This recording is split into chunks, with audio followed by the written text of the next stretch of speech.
Welcome back to Leeds lately. We're just about to observe the minute silence.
That is the minute silence over. The game is about to get underway at the Tottenham Hotspur Stadium. I was so tempted to say White Hart Lane then, but obviously it's not now. It's the massive, brand new stadium, Tottenham Hotspur Stadium. Leeds in the third kit with orange shorts, and I think that's because the third kit usually has black grey shorts, but Spurs are wearing navy blue. So Leeds in a changed shorts today. The lineup is pretty much as it was against Bournemouth, except Gnonto comes in from the start for Jack Harrison. Meslier in net, Christensen at right back, Strauch at left back, Koch and Cooper centre halves, Rocker, Adams holding midfielder, and Aronson, Somerville and Gnonto in behind Rodrigo. On the bench, Gelhardt is available, no Bamford, but Perkins and Joseph, who were both fairly decent against Wolves on Wednesday night, are in the squad today, so they're on the bench. Robles, Ayling, Firpo, Llorente, Giabi and Greenwood join them. Tottenham have not been too good recently. Tottenham haven't been great over the last couple of weeks. They've lost 3 out of their last 4 Premier League games, and they can be got out early on, which is ideal really for Leeds. They keep conceding the first goal, Tottenham, and giving themselves rather a lot to do in second halves of games. So let's hope that we can get ahead in this first half and make it too much for them to come back from. But it's not going to be an easy task at the Tottenham Hotspur Stadium against an Antonio Conte team. They're not going to be a walkover. Big news from early on. Kelvin, I know you put it in the chat before. Ivan Toney has scored 2 to beat Man City. So that is a big development in terms of the title race. Arsenal, if they win, will then be 5 points clear of Man City. And I know that's not insurmountable for somebody like City, but it's a big development in the Premier League. And Ivan Toney hasn't been taken to the World Cup. Ball into the box from Perisic, and it's too tame, and it's gone straight to Meslier, who's able to catch it. I do this every single time. I always forget. It's gone out for a goal kick there. Or a corner maybe for Tottenham. I didn't quite see what happened there.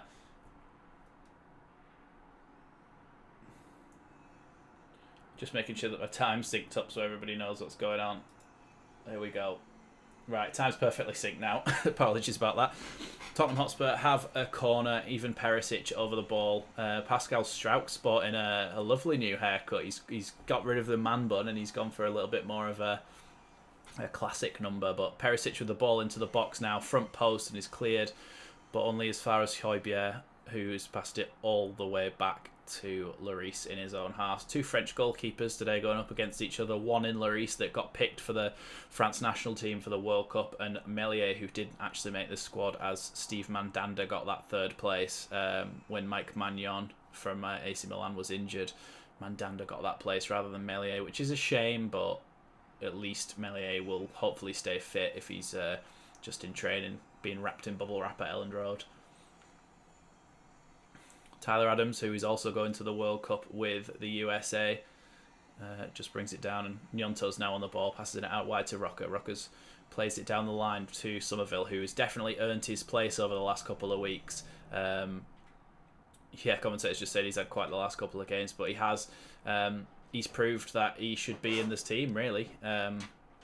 He scored a couple of... he scored 3 games in a row in like the 90th minute, and the Fulham one didn't make a difference, but the 2 winners, invaluable in this Premier League. He's done amazingly to score those, so Somerville well and truly earning his place. Brendan Aronson, who I think has been quite good all season, but just needs to add some goals and assists to his game, because just from a statistics point of view, he's not adding enough in terms of goal contributions, but when you actually watch him week in, week out, you can see what he does, and you can see the player that's there, and you can see why we paid so much money for him. So hopefully Brendan Aronson gets a goal today or an assist just to take him into that World Cup with a bit of confidence as well.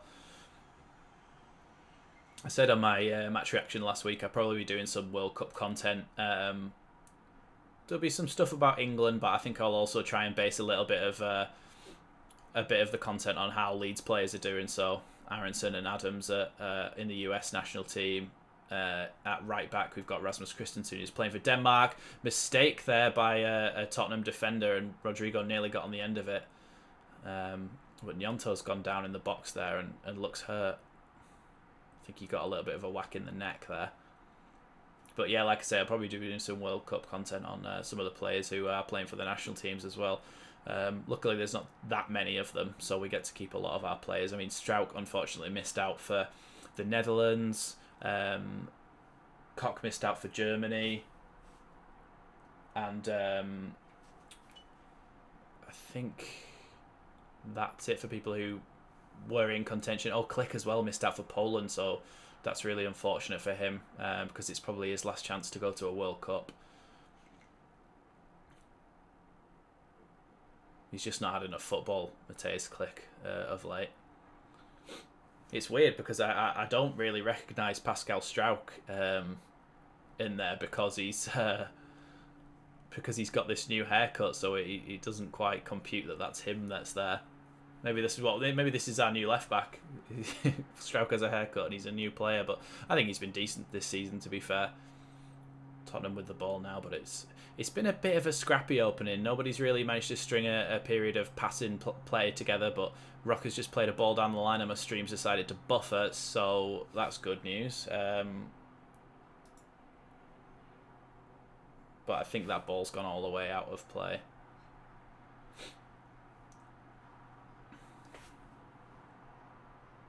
Just going to pause my thing just so that I can sync it up with the actual football. Just so that everybody's aware of where I am when I'm watching it. Leeds have dispossessed Spurs here, but the ball at the back with Liam Cooper. Passes it across to Strauch and being sort of pressed by Spurs, but not intensely. They seem to be sitting off a little bit. Ball down the line from Robin Koch, and it's gone all the way into Rodrigo in the corner. Rodrigo with the ball now against Clement Longley. Cuts it back across. Gnonto on the edge of the box. Gnonto finds Rocker, who plays it into Adams. Adams out wide again. Rasmus Christensen passes it all the way back to Robin Koch. Leeds not really knowing what to do here, how to be penetrative, and in the end just losing the ball, and Richarlison now has it and Tottenham are breaking away. Harry Kane passes it into Bentancur. Bentancur, who, if he gets another yellow card, is on a suspension, but Kulusevski has played a ball down the line for Emerson Royale, and there's an advantage here after a Somerville foul, and Adams nearly gets the ball away, but there's a bit of a scramble and Leeds managed to get the ball away. Bit of a panicky moment there for Leeds. Tottenham really didn't look that much like scoring, but we shouldn't have been. We've just given the ball away again. Spurs with a bit of possession now. If you haven't already, please hit that like button on the stream because it really helps me out. Gets the stream out there to more people. 0-0 at the moment at the Tottenham Hotspur Stadium. Been a bit of a scrappy start, but I mean we take that. If we're not If we can hold on a little bit longer and start to grow into the game a little bit, then that's ideal. Good tackle there from Mark Rocker, but the ball's gone back to Eric Dyer.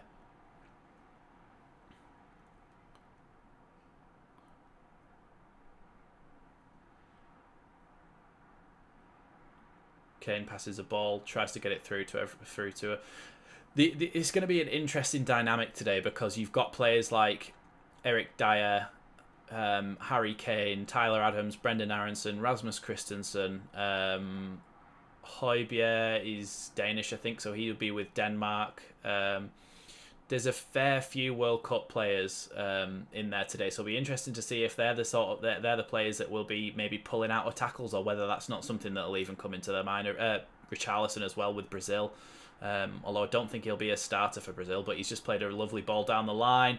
Ooh, cross right across that corridor of uncertainty, and it's gone past everyone from Eric Dyer, luckily from a Leeds point of view. Good play from Spurs, but Leeds were wide open on that side, and it's what we say all the time. There is always just a massive space on the other side of the pitch. A better ball from Eric Dyer and Harry Kane scores there, so we've really got to be careful with that. It's far too easy for them to get in down that side there.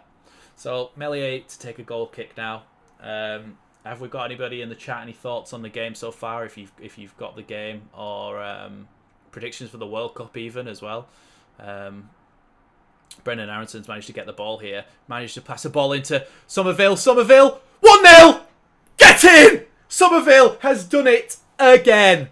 Somerville cannot stop scoring. Joe, if you see this clip, we both doubted him, didn't we? We both doubted him, but we are both so glad we were wrong. Somerville, 4 games in a row. 4 games in a row he scored. Somerville, you beauty.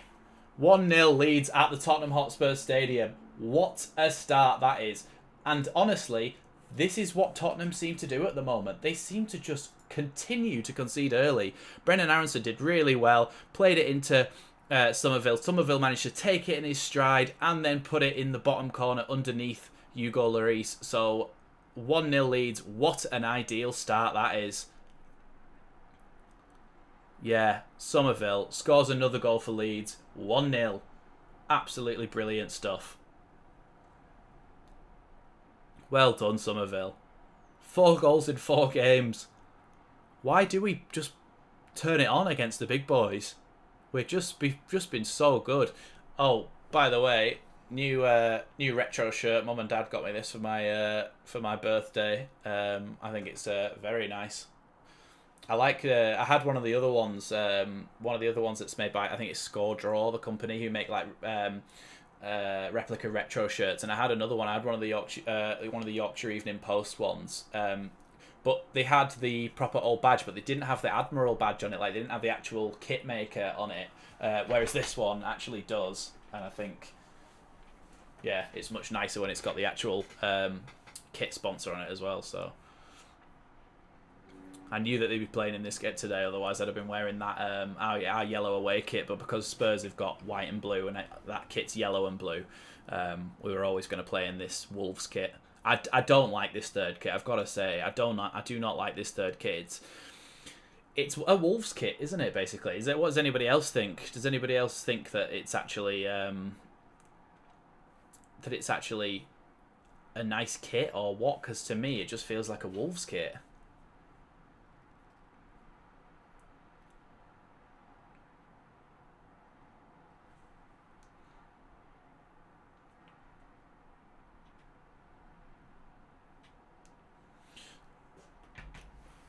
I don't know why Tottenham seem to just concede early on every game now, but it just seems to be a running thing for them. But we've taken advantage of it, and it can only be a good thing. Yeah, Kelvin, brilliant, great start. Let's not sit too deep. That's the thing, isn't it? Because they're so weak in the first half of games, don't know why, but because they're so weak in the first half of games, if we can push on and get a second, we give ourselves much better of a platform than we do if we just sit back and defend now. So, totally agree with that. We need to... I mean, Jesse Marsh was asked in one of his press conferences... Oh no, he was asked by Gary Lineker if we just didn't defend well enough for one of the Bournemouth goals, but he said, well, actually, we didn't press well enough from the front. Emerson Royale has a shot there, but Meslier manages to save it, and it goes out for a corner kick, I think. But Jesse Marsh was making the point that if we don't press, we then give them that chance to get at us. And so offense is the best form of defense. If we can go out and press them and be aggressive, that also stops them getting their attack as well. So, and you're not inviting the pressure as much by doing that, as long as you set up okay at the back. Little short corner routine from Spurs here, but he's got inside the box, and Rocker, I think it was, or Rodrigo actually makes the tackle. So well done to Rodrigo for getting rid of that one. Rasmus Christensen wins the ball back here into Somerville's feet. Leeds are trying to break here. Lovely ball out to the left. Oh, not so lovely. Somerville tried to play a ball out to the left-hand side for Rodrigo, but it was just overhit and just went over the top of him and out for a Tottenham Hotspur throw-in. Outside of the football, I'm just watching the replay, and outside of the football from Brendan Aronson into Somerville's path, he takes it so well in his stride and then just slots it past Lloris. Really accomplished finish. That boy is something special at the moment. Spurs have got the ball here after a contentious decision to not give a foul against Leeds, but the ball from Emerson Royale is pretty poor. I don't know what Spurs fans think. I doubt we've got any in the chat now, but I think in general Spurs fans are not happy with Emerson Royale. They don't think he's very good. He's kind of their Firpo. I don't think they're happy with Emerson Royale. But like when you look at their back line, they're set up to play in this Conte system, but when you actually look at their back line, I don't think Eric Dyer's good enough to play in a team at this level. And I don't think Ben Davies is. I think Longley is. He's been at Barcelona and stuff. Longley's a decent player. If they had Romero in there, they look a lot stronger. But to me, they're playing a left-back at centre-back who wasn't a great left-back. And they're playing Eric Dyer in there as well. So I think that's partly why they're struggling. They just don't have the good enough players. Kulusevski come into the box. Oh, and it's just flicked over everybody. But the ball's come to Højbjerg, who recycles it to the edge. Comes back to Ben Davies now. Ben Davies out to Højbjerg on the edge of the box. Højbjerg trying to get the ball back to Ben Davies, who gets it into the box, but it's too hard of a cross and it's gone over everyone. I think what Conte wants his defenders to do sometimes in these situations is when he's got that three at the back, he wants one of them to go up and join the attack sometimes to make a back two, because that's what Ben Davies did there, and he overlapped Højbjerg and then got a ball into the box. But I still don't think either Dyer or Højbjerg has got great delivery. Rasmus was down on the deck there, and he took a little whack and he's just got up. Oh yeah, no Heung-min Son today. He's been taken to the World Cup squad for South Korea regardless of his injury status, because he is injured, and he sat on the bench watching. So we don't have to contend with him today, but we still have to contend with Harry Kane. Easy reclamation of possession there by Spurs after Somerville does a bit of a weak header. Spurs with the ball at the back now. 16 minutes in and we're 1-0 up here, so I think we're doing very well. We just need to try and not let the situation get ahead of us. Rasmus tries to poke one into midfield. Ball is run back by Tyler Adams. Tyler Adams into Somerville. Goes back to Christensen and back to Cox. So Leeds have got the ball just inside their own half with Liam Cooper now. Leeds just need to stay calm in this situation. No silly mistakes. I know I'm probably going to jinx it now. Nothing stupid. Just try and stay calm. And there's the potential to go and get another goal. Because this Spurs team, especially like I said, with the players that they have at the back and the issues that they've been having recently, I think another goal is not something that's an impossibility here. Ball with Rodrigo Bentancur now. Spurs on the attack. Ball goes out to Emerson Royale. Emerson Royale facing up against Pascal Strout with his new haircut. Ball into the box though. Goes to Kulusevski. And Tyler Adams manages to win the ball. And not only that, keeps it going out for a throw-in rather than a corner. So really, really well done there by Tyler Adams to keep that in.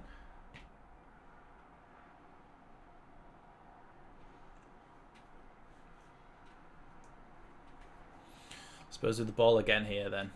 Perisic tries to pass it into Kulusevski, who manages to get the ball through to Ben Davies. Ben Davies in the box now at the back post, and Emerson Royale has almost hit it out of the stadium there. That, I honestly think, apart from maybe the 3 centre-backs, anybody else gets that chance that Emerson Royal has and it's 1-1. I think that is absolutely criminal to do that. I mean, it's pretty similar to what Somerville did when he came off the bench against... Was it against Arsenal?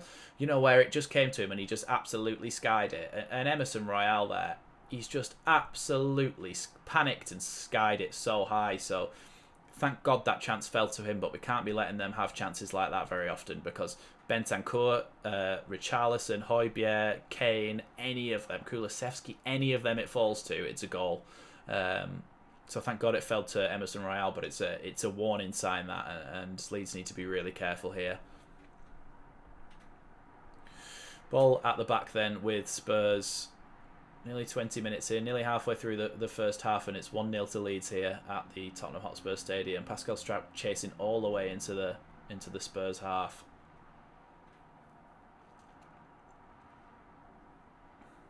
Ben Davies looking for options now, passes it back to Longley, across to Emerson Royal, and Tottenham just trying to figure out what they're going to do here.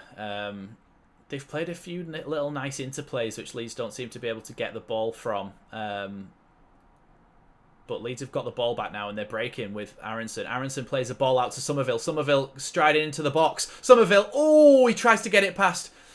He tried to get it past Lloris, but Lloris just got there and saved it. That could have been 2-0 there. Another Aronson and Somerville link-up. We could be seeing a really good link-up here between Aronson and Somerville in these situations. It was pretty much the same as what happened the first time. Tottenham give away the ball, Leeds break, Aronson into Somerville, Somerville with a chance, but unfortunately Somerville's touch was just too far in front of him to get a proper shot off. He had to just poke it at Lloris, and Lloris managed to save it, but very, very promising signs. Tottenham have taken a corner short here. Leeds aren't really switched on, but Perisic has got the ball. 2 balls on the pitch actually at the moment, so they're going to make them take the corner again, I think. Well done to the Leeds fans, and I'm pretty sure it was them that just threw the threw an extra ball on the pitch there so that the play would stop, because Leeds weren't really switched on to that short corner then, which was a little bit worrying. But Perisic is going to take the... What's going on here? Perisic was about to take the corner, but now the referee's got a ball in his hand, a different ball. I think he may be given a drop ball.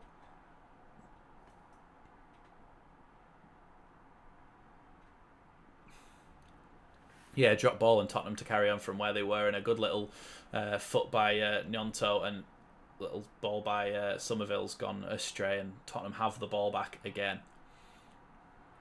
Ben Davies sprays one out to the right hand side, but Struijk is able to get there.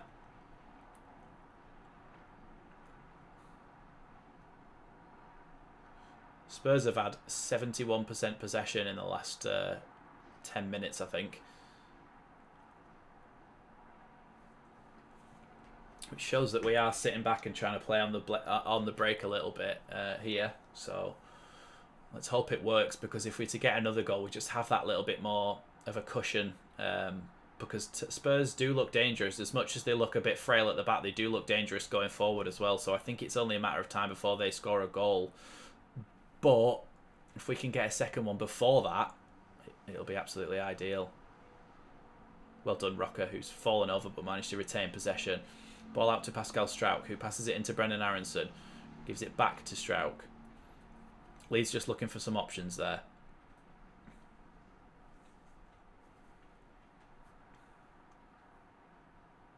Brendan Aronson passes it back to Pascal Struijk. I think Leeds are just trying to feel their way into it this year. They want to create something, but Spurs are set up very rigidly in those banks where it is hard to break them down, and that has been and is one of our biggest problems. So let's just hope that... I mean, the first goal came from them making a mistake in the midfield, Leeds getting the ball and playing it through and scoring, and that nearly happened again, so there's a potential that happens a third time and we score. Just that transition from back to front so quickly, and that is, in a nutshell, Marsh's system. He wants them to just win the ball back, go from back to front quickly and play a ball in, and then you're just in behind and you score. And that's what happened for the first goal and nearly for the second. So his game plan seems to be working quite well going forward today. Somerville with a lovely ball into Rodrigo. Rodrigo in the box. Rodrigo's hit the post. Rodrigo's hit the post, but it was offside anyway. Rodrigo's just been played in and hit the post from a really tight angle, but it was offside. Richarlison's just managed to get through Rasmus Christensen and play it into Kane's feet. Kane's played a lovely ball out wide to Emerson Royale. Emerson's going to pass it into Kulusevski here. Kulusevski on the edge of the box. Leeds players are trying to crowd him out. Ball into the box as a back post by Højbjerg, but 2 hands in the back from Kane. I would have given that as a free kick, but I am a Leeds fan. Kane with the ball now. Kane's just played a little reverse ball into Perisic. Perisic tries to get it in the box, and Tyler Adams is there, as he always is, to block that. But I think Tyler Adams is having a bit of a go at someone there. I mean, you can see Perisic's six-pack through his shirt. He's that ripped. He's about to take this corner here. Leeds need to be careful because Harry Kane is one of the best headers of the ball in the Premier League. And Eric Dyer's not that bad with his head either, to be fair. He's got a big meat head. I think Nyonto's limping, actually, you know. Ball into the box then from the corner. I think Koch managed to get ahead on that, and it's gone out for a corner on the opposite side. If you haven't liked the stream already, that Somerville goal is worth a like down below, so please hit that like button, and it gets the stream out there to more people. I think that's how it works anyway. I always say that, but I'm pretty sure that's how it works. The more liked it is, the more it'll get suggested to more people, and the more people we have, the more I can do this. So ball into the box here from Perisic. And I think Rodrigo this time manages to get a defensive header, and it's going to be another corner for Spurs, so the third one in a row now.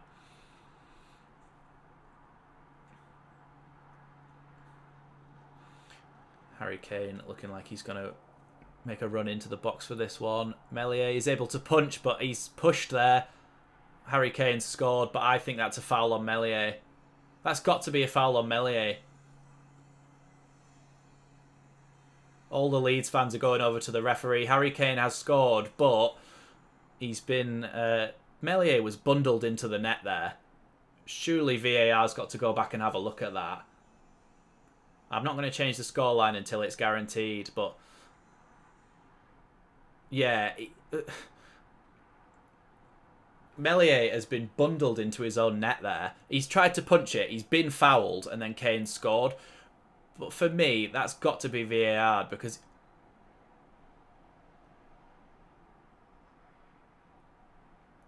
he just put... I mean, Longley even lands on top of him so he can't get up. Yeah, he's been fouled there, Meslier. He would have got to the ball if he wasn't pushed. If VAR doesn't chalk this off, then it's an absolute injustice and a joke.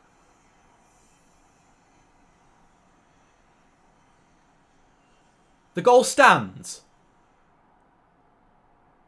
What a joke. What is VAR for then? What an absolute piss take. What is VAR for if not for stuff like that? Meslier has been bundled into his own net. He would have got that ball if he wasn't pushed into his own net. Leeds are on the break here. Somerville passes it into Rodrigo. Rodrigo trying to get into the box. He's at a bit of a tight angle. Tries to play it across, and Lloris is able to get there. If Meslier hadn't been touched then, he would have just punched that ball clear. Miles clear.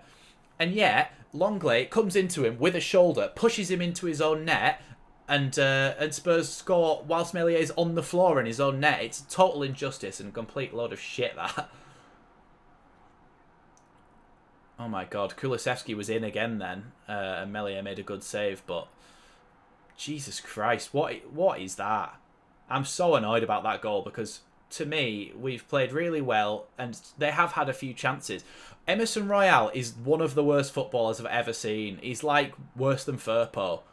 He's just played an absolute horrendous ball through. He was supposed to play it through and it just went straight the opposite direction to a Leeds player. But yeah, that Harry Kane goal is a joke for me. I can't believe that's counted. Meslier's got absolutely bundled into his net. Yeah, just watching the replay of that Somerville chance.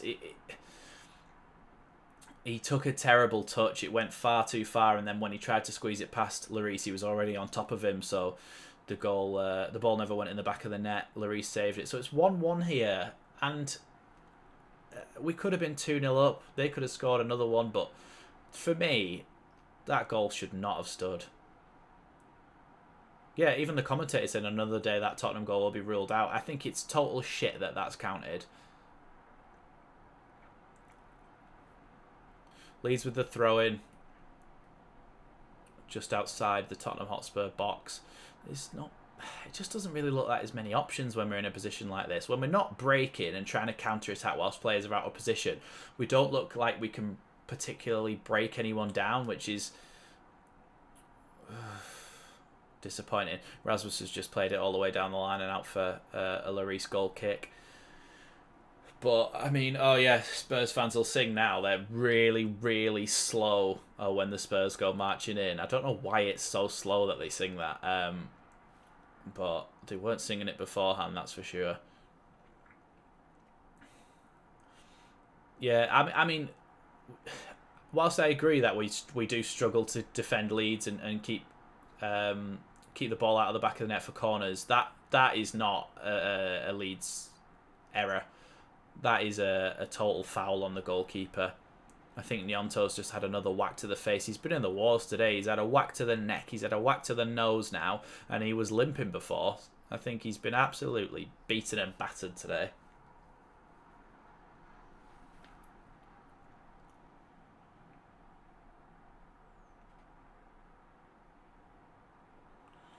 Yeah, Gnonto took a whack to the nose there from Ben Davies. I don't think it was intentional. But it would hurt nonetheless. So Gnonto's down and the game is stopped for a second here.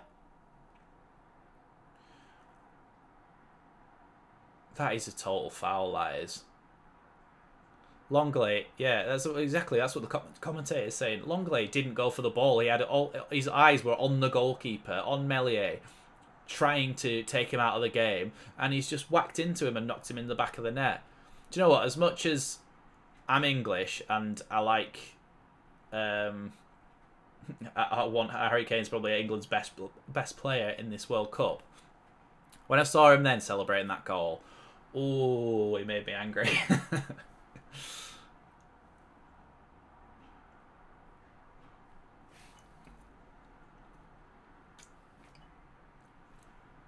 Yeah, so Gnonto back on his feet now and be let on the pitch as soon as the game is underway again, hopefully. But yeah, he does keep taking a bit of a whack, Gnonto. I mean, he is small, so he's maybe at arm height for some of these taller players, but he's been hitting the neck and the nose now. Oh yeah, Harrison's not in the squad at all. I think he took a knock, maybe in the Wolves game or in training, but Harrison's not in the squad at all.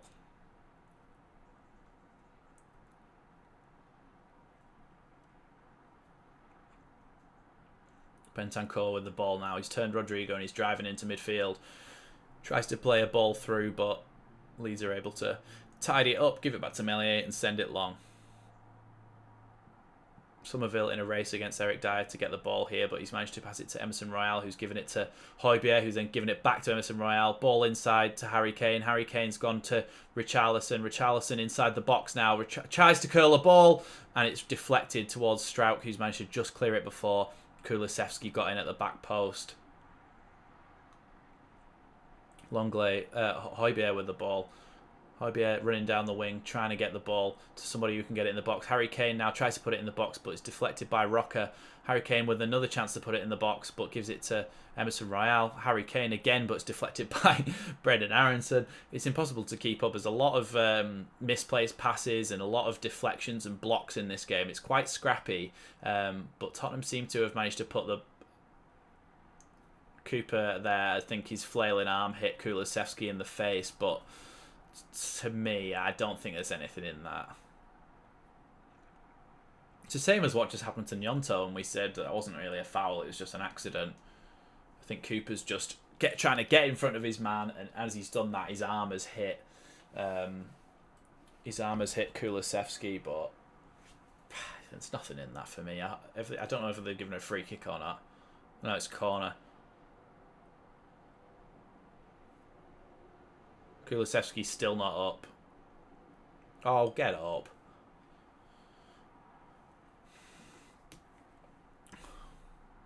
Oh, it's not a corner, it's a goal kick.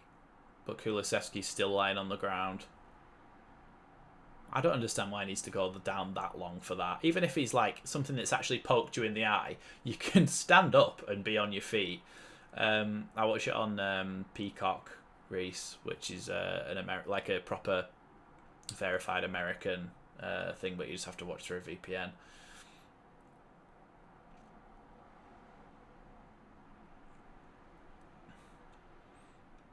$33 minutes in here, 1-1. Kulusevski's still having a go at Liam Cooper here. I think I know who would win in that fight, but let's hope it doesn't come to a fight because Cooper will get sent off for knocking a man out.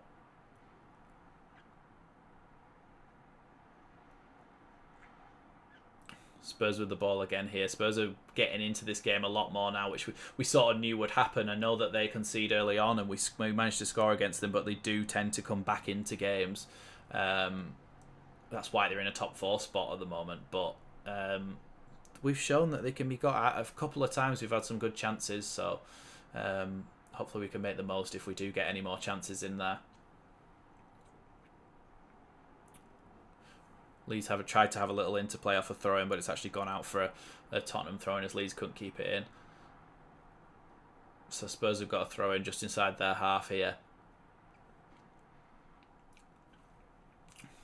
I mean, to be honest, we didn't really talk about what kind of results that we'd be happy with, but a draw in this game, I'm pretty happy with that, you know. If we can hold on or if we can get another goal, then I'm pretty happy. Oh, Adams tried to play it into Somerville's feet and misplaced it, but Leeds have managed to get the ball back through Rasmus Christensen. I want Rasmus to have a little go down the line and put it in the box, you know. That cross that he did.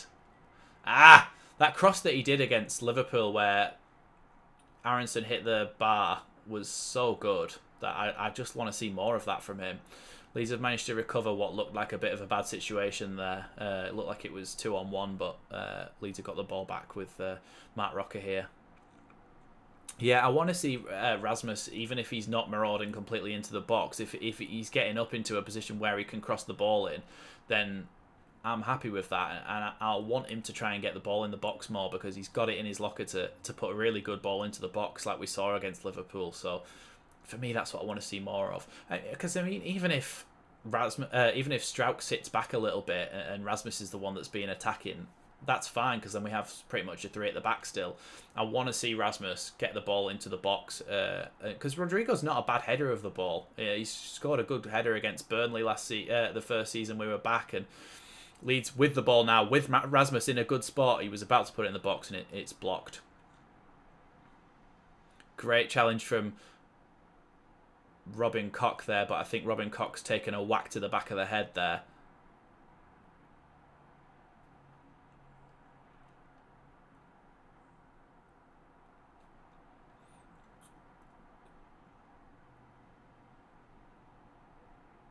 Great challenge by Robin Koch. I was just watching it there, sorry. Great challenge, a really tough challenge on Richarlison by Robin Koch. He's won the ball, totally fair, but they've both taken a good old whack and are both lying down off the pitch. Robin Koch's looking like he's needing a bit of sort of head medical head help. I can't think of the words.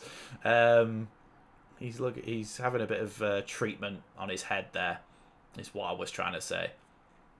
Well defended there from Pascal Struijk, putting his body on the line, but Harry Kane has got the ball. Leeds have managed to get it off him, though, through a combination of players. But it's been deemed that it's going to be a free kick. Oh, Harry Kane's gone down here.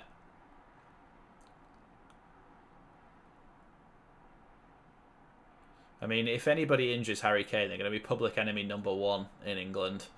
I bet a lot of people are watching this game to make sure Harry Kane doesn't get injured, you know, just like neutrals. But he did go down there, but he seems to be fine and back on his feet again.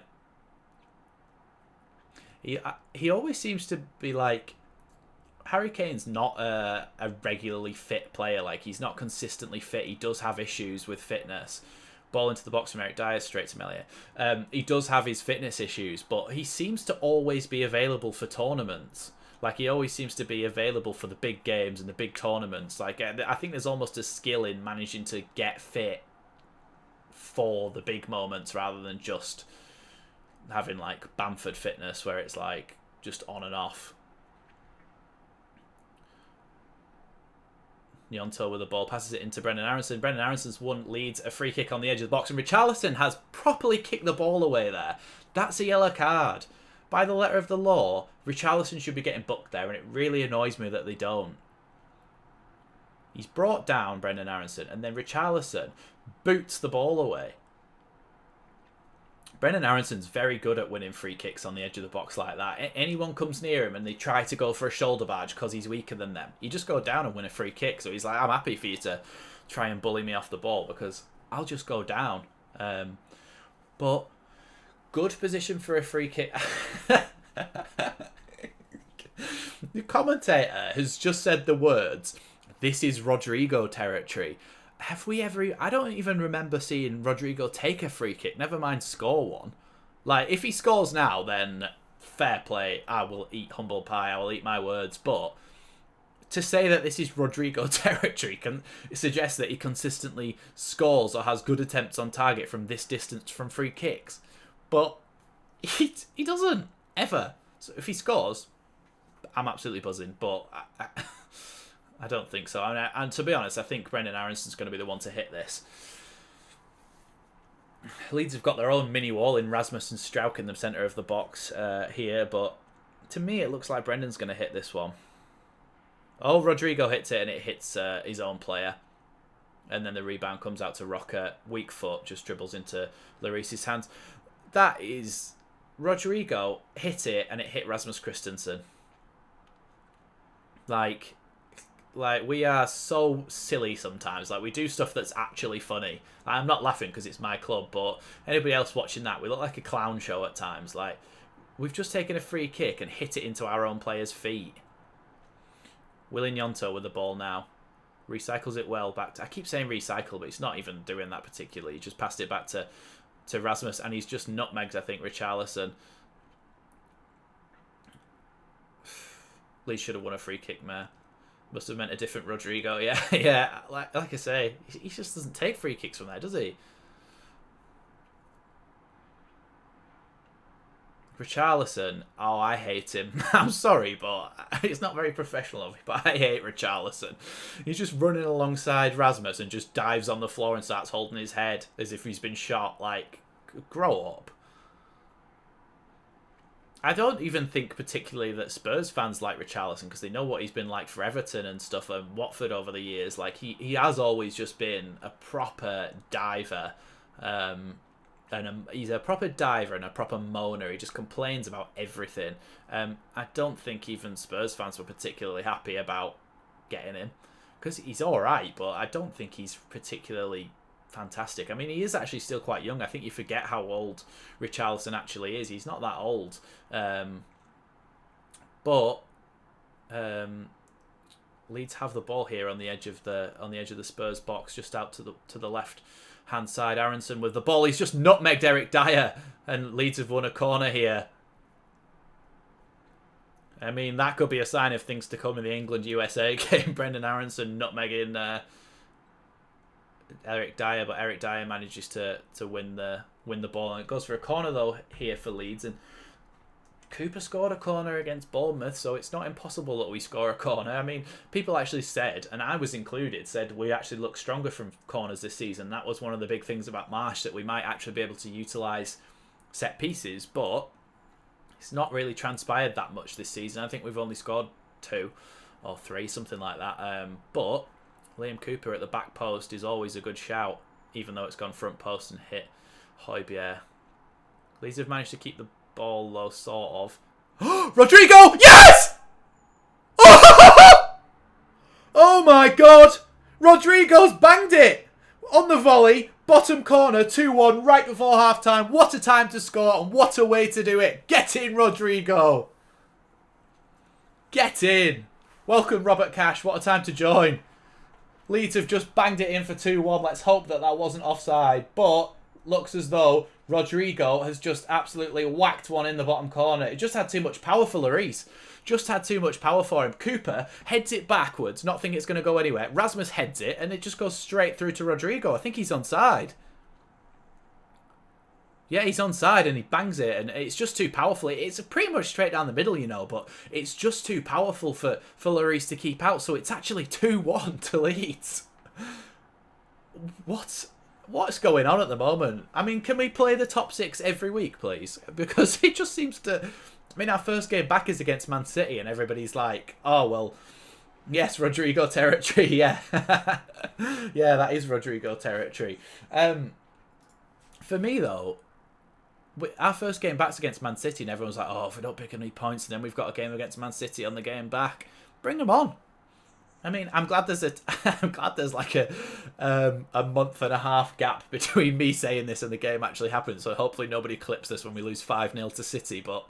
I mean, Brentford beat them. And it's not the only time they've lost this season, so you know what? We could beat City as well. I mean, we haven't beaten Spurs yet. They could easily just equalise, like, right now. Oh, that was close. The ball nearly dropped for Richarlison there, but Meslier is able to pick it up. But absolutely buzzing with that. We've got 34 people in the stream at the moment. Thank you, everybody, for joining me. We're just about to hit half-time, but if you could just hit that like button for me, it would really, really help. If we could get that up to even 20 likes, that would be massive for me. Tottenham with the ball now on the break. Here with Emerson Royale. Emerson Royale into the box, but a great cutout by... I don't even know who it was. Someone cut the ball out and then it dropped again, and the ball was squeezed through Mellier's legs, but Rasmus was there. We beat him last year. I think that was the year before, actually, Kelvin. It's been that mad, our games, over the last couple of years that we forget when they happened. But that one was in COVID, wasn't it? Because there was nobody in the stadium when Stuart Dallas ran through and scored that goal. Last season was when we lost 7-0 to them at the Etihad, which I was there for, in the crowd, watching goal after goal go in against us. And then at Elland Road, I think we lost like 3 or 4-0. But couple of minutes left in this half. That's 2 minutes added time for anybody who doesn't know. Obviously up there it says 45 minutes, but 2 minutes added time, and we're 20 seconds into that. But the ball manages to drop here. Aronson with the ball on the edge of the Spurs box into Nonto. Back to Rocker. Rocker tries to play it out. Somerville with the ball now. Somerville tries to play a little interplay inside, but it's never going to get there. There's just too many Tottenham players in there. That's the issue. You can't really play on the edge of Tottenham's box because they've got so many men back in there. There's like 7 men back whenever you're on the attack, unless you counter. Oh, that was really unlucky. Gnonto tried to play a ball through for Rodrigo. Bit wary. I'm sat in a Spurs bar with our away team shirt on. Yeah, that might not be a good idea. Especially if we win this game. You'll have to scarper out the back door as quick as possible. But 1 minute left time. Bet Jesse at half time. I'm saying Jesse at half time says, right, let's waste time and park the bus. Not. Yeah, I just don't think it's in. He's a bit like Bielsa like that. I just don't think it's in his DNA to do that. Richarlison's getting more... The thing is, Richarlison's getting more and more frustrated here, and the more frustrated he gets, the worse he plays. He's a bit like the opposite of Rafinha, his countryman. Rafinha, when he got really annoyed, would often just go, right, have this then, and just whack it in the back of the net. Richarlison, to me, I think is the opposite. The more annoyed he gets, the worse he plays, and the more his head goes, and he starts to sort of get into tangles with other players, get into arguments. That's the half-time whistle. 2-1 at half-time. Somerville's goal and Rodrigo's goal see Leeds go into the half-time break away at Spurs, 2-1 up. Unbelievable first half result. But it doesn't count for anything if we don't keep this up in the second half. I think we've been really good. We have given... I'm going to take this off because I don't hear these American adverts that have no relevance. Yeah, I mean, there were chances for Spurs. obviously, because they're always going to be because of the talent that they possess up front. But for me, it's a big plus for us that Son's not in there.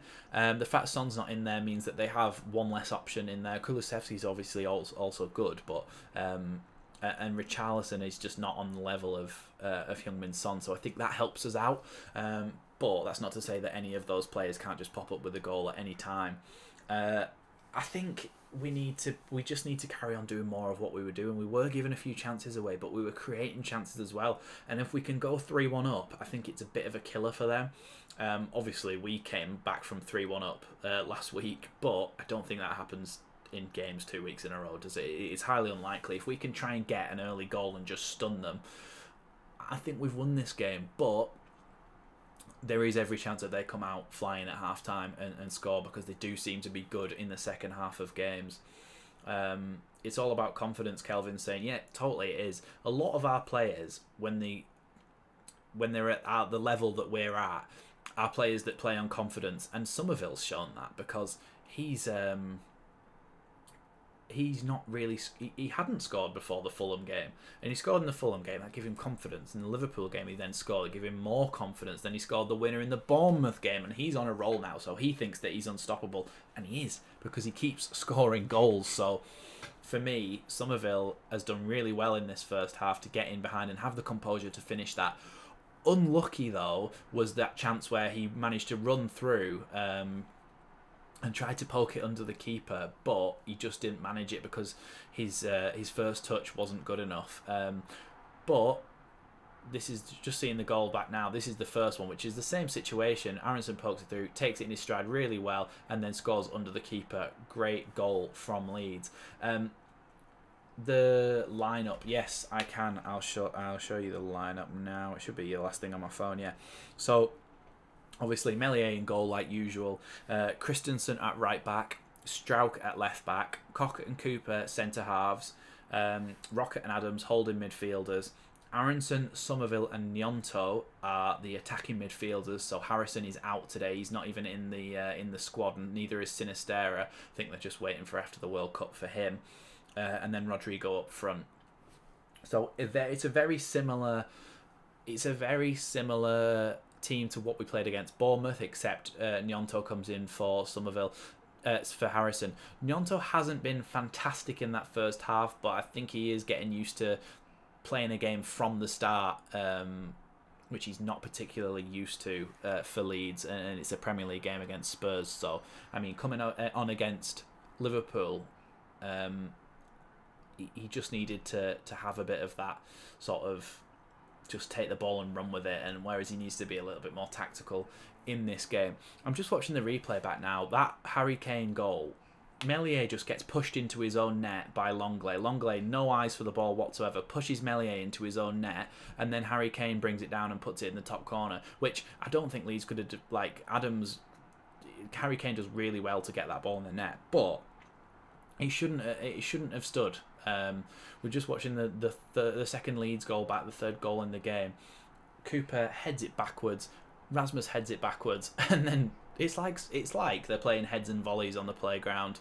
I know that all over the world and all over the country they call heads and volleys different things, but we called it heads and vods or heads and volleys. It's like they're doing that. He flicks it up, one header, two header, three header, and then volley into the back of the net.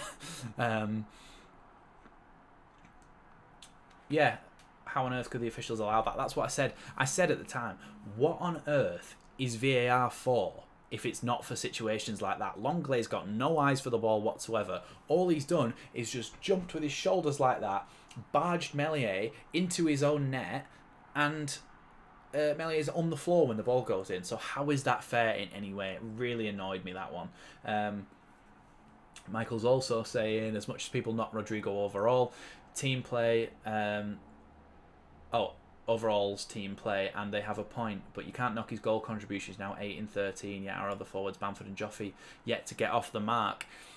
Yeah, I was actually going to make a video about this, but I sort of felt like it was maybe a bit too negative. I don't want to do, just slagging off players and stuff. I was going to make a video called The Problem with Rodrigo, and it was that point encapsulated, basically, is that he does pop up with goals, and he does score us goals, but there are other situations like I mean, the one that springs to mind obviously is the Arsenal one, and for me, he's lost us at least a point there because we could have won that game, but we also, if we didn't give them that goal, we would have drawn it, and we would have got a point. So he single-handedly has lost us a point in that game. Other times, he almost just... I think my overarching point was going to be for him to just stay up as a striker. I mean, I know he likes coming back and trying to link up with the play, but he just needs to sort of realise that he's not needed in that overall play. He's not needed to come back into his own half, because when he does come back into his own half, he just gives the ball away. He'll pass it into touch. He'll give them a free kick in a bad in a dangerous area. Like, I like Rodrigo if he just does his job and scores goals, which he has been doing. So yeah, like you say, 8 and 13, you can't argue with that. That's really, really good.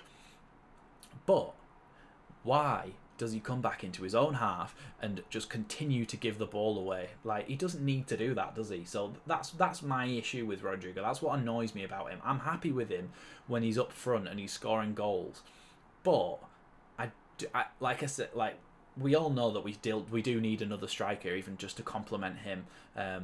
Even a Ben Brereton, I mean, he will score a couple of goals for us, and that might be all we need from an extra striker. If he's like, I mean, Brereton's contract is up in summer, and we only need a couple of goals from him, really. I mean, if he scored 5 or 6 goals until the end of the season, and then he was like a 5 or 6 to 10 goal a season striker, I would take that, especially because it seems to be in our price bracket. If in January we're like, right, we're not spending 40 million on a striker, but we will get one in for 10 because maybe Rodrigo's on his way out in the summer, or Bamford's on his way out in the summer, and then Ben Brereton becomes the backup to not Cody Gakpo, but a player of that caliber who we bring in the summer, it would make sense to me. But yeah, that's just my thoughts on Rodrigo. But good point, Michael, overall.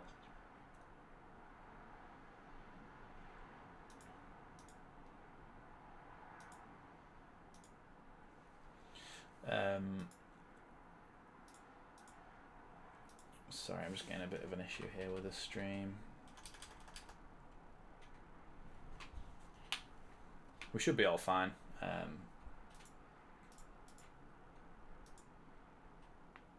But for some reason, my stream is asking me to do something. Just 1 second. I may go silent for a second here, but I'm just trying to sort something out.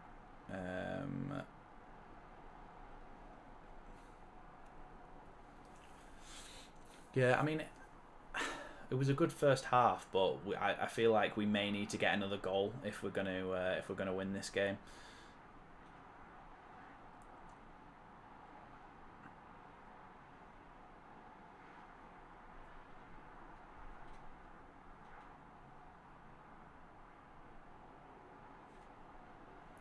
I'm just...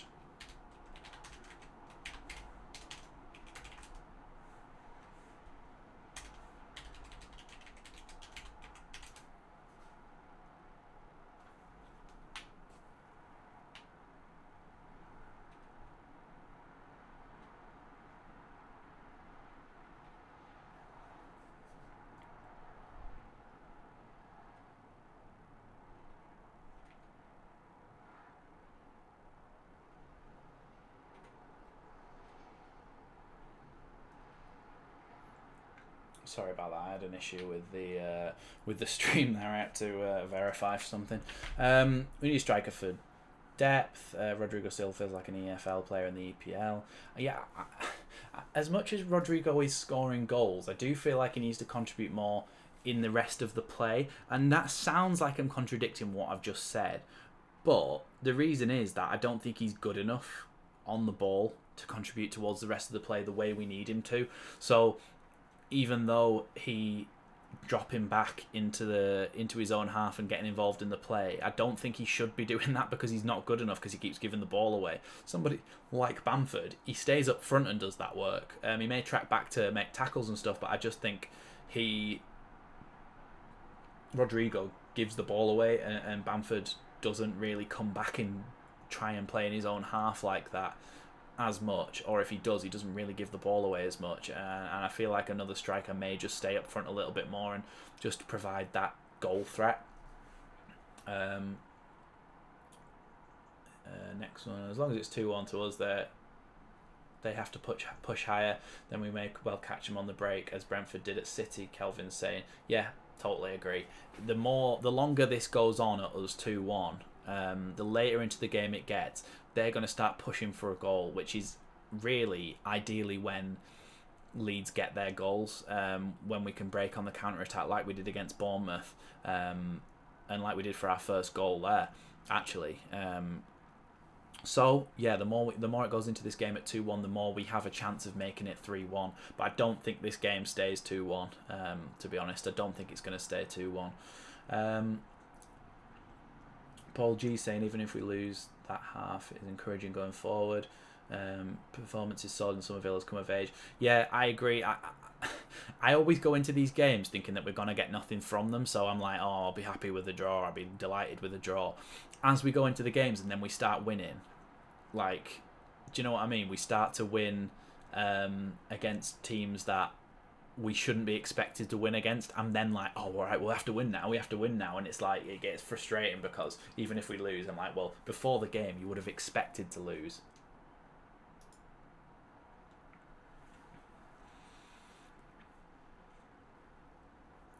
Michael Brown saying, I think Leeds really need 2 out-and-out strikers and a central midfield cover for Adams and a left-back, although I don't think a left-back is on the agenda for Leeds board. I mean, the left-back and the striker should be the main things. I mean, the central midfielder, I don't know if he's as important, because Tyler Adams is pretty good at staying fit, I think, or has been for his time at Leeds. He's only missed a couple of games. But I do agree, left-back and striker for me just needs to be the main priority. Somebody who can put the ball in the back of the net and somebody who can do the job that Firpo was supposed to do when he came in, and hasn't really. Charlie Wilkinson, I know Rodgers doesn't link up well, but he gets goals. That's his main job, really. It is his main job, but like I said before, he did go back and actually give Arsenal a goal, and he puts us in situations that we can possibly concede from, which is never good. I'm happy for him when he's scoring goals. I'm happy for him to score goals. But when he's doing that sort of thing and coming back into his own half and giving the ball away, that's when he causes issues. And that's what annoys me about him. Robert Cash having to check out. You've probably already gone by the time I've read this. But cheers for joining us for the amount of time you did. Michael Brown, I wouldn't look at a gift horse in the mouth when goal scorers are at a premium in the Premier League. So long as Rodrigo seems to find the back of the net, the club should look to keep him. Yeah, it depends though, doesn't it? Because sometimes it's about maximising your profits, and also, do we expect? So, given what you've seen from Rodrigo in the entire time that he's played for Leeds United, do you expect him to continue this run of goals? That's my question. Like, you're saying that the club should look to keep him and all that sort of thing, which, fair enough, as long as he's scoring goals, the club should look to keep him. But do you think he can keep up this run of scoring form? Willow's 03, Tyler used to be injury prone at RB Leipzig. Yeah, that's why I said at this club he hasn't been that injury prone, because he seems to be okay at this club, but he was quite injury prone at RB Leipzig. But yeah, maybe in time when Forshaw's probably going to go at the end of this season, maybe, and maybe that's time to bring in maybe somebody who's just a young replacement. I mean, Sam Greenwood's done well when he's come in there, but he's not out and out that position. MH, I think people are overlooking how many teams actually have complete nines. What do you mean? Do you mean not many people do have out and out number nines, or a lot of people do? Paul G, I think something has gone behind the scenes with Bamford. Yeah, apparently there has been some sort of bust up, but I don't know any more than that. I was told that by somebody in the know, but it's not been well documented, really. I don't know how much truth there is to it.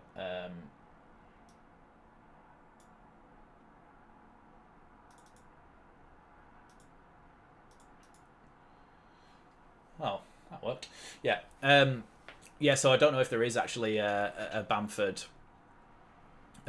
fallout or anything like that, but he has been injured as well, so it's not just going to be that, is it? Because when he has come in, he's played badly, and when he's well, he's not played badly, but he's just missed chances. He's so profligate in front of goal.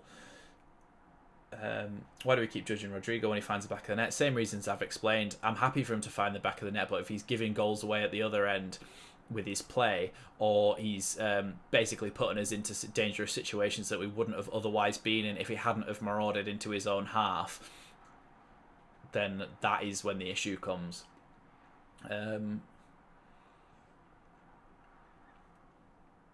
Bamford also missed a vital penalty. Yeah, same thing. But then, I'm not saying there's no issues with Bamford. I think there's quite a lot of issues with Bamford as well at the moment. I feel like Sam Greenwood has come on. I think Sam Greenwood's come on, but I just need to see who for.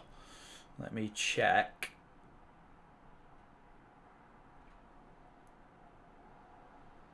Trying to check Leeds' official Twitter to see if they've put it on, but it doesn't look like they have. Let's have a look at the Premier League app.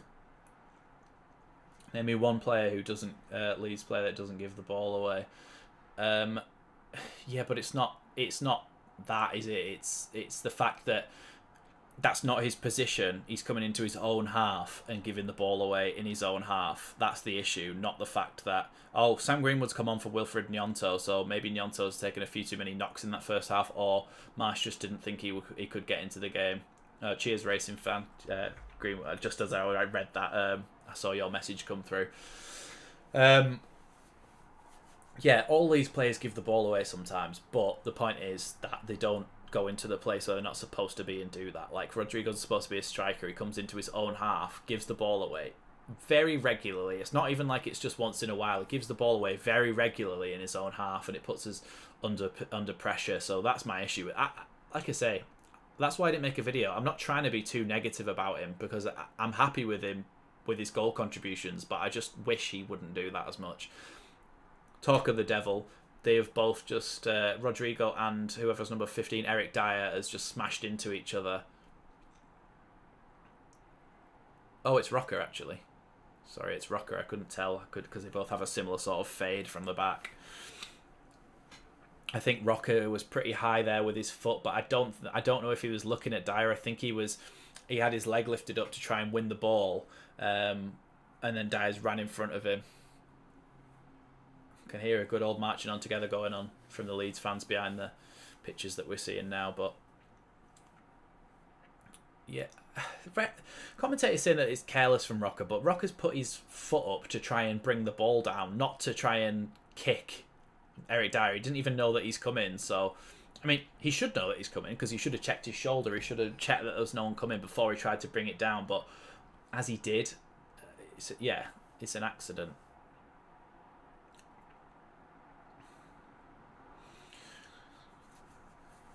So both players up again now, and it's a free kick to Spurs and a yellow card to Rocker. Now, Rocker on a yellow card is not great news, because he is the sort of player who does get yellow cards, if you get what I mean. So, like, if he's got one, it might be likely that he might get another. He's just managed to get the ball to Somerville there, but Somerville's touch is taken out of play. Ball down the line to Kulusevski, with Strauch and Cooper trying to battle against him, but it's gone out for a Spurs corner. Oh yeah, I was talking about this before, Michael. It's one of those score draw ones where they replicate old Leeds shirts and stuff, but I was saying it's a bit better because they put the actual Admiral badge on it this time.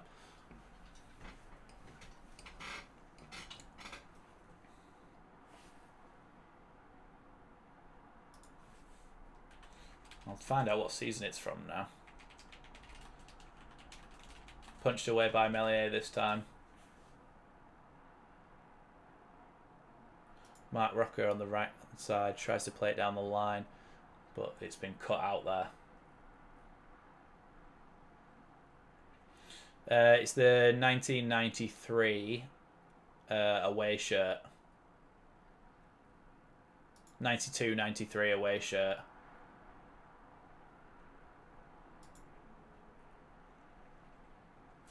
Forshaw clicked probably last season with the club. Yeah, it is, sadly, because it's in my lifetime, like that I remember anyway. I was born in '97. I've just turned 25 last weekend, and so I don't even really remember us being relegated as I was like 7. So for me, it's always been life in the EFL.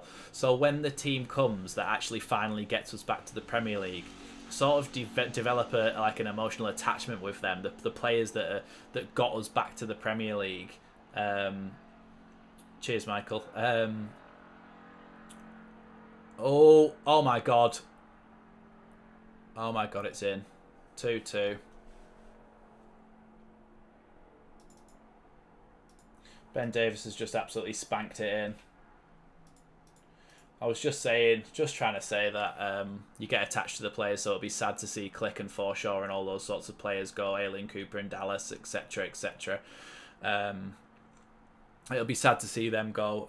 But Spurs had a throw in here. Leeds didn't switch on. The ball went to Kulusevski, who managed to cut inside and pass it to Kane. Kane had a shot that was going in, and Rasmus was able to block it on the line, but the ball just went straight out to the edge of the box where Ben Davies just absolutely spanked it. Absolute daisy cutter, and it went under Melier, hit Rasmus, and went in the back of the net. So we haven't been able to hold on like we thought we were going to. So, I mean, we give ourselves issues, don't we? Because we have to score at least like 3 goals in games, because we concede at least 2 goals every game, apart from against Liverpool.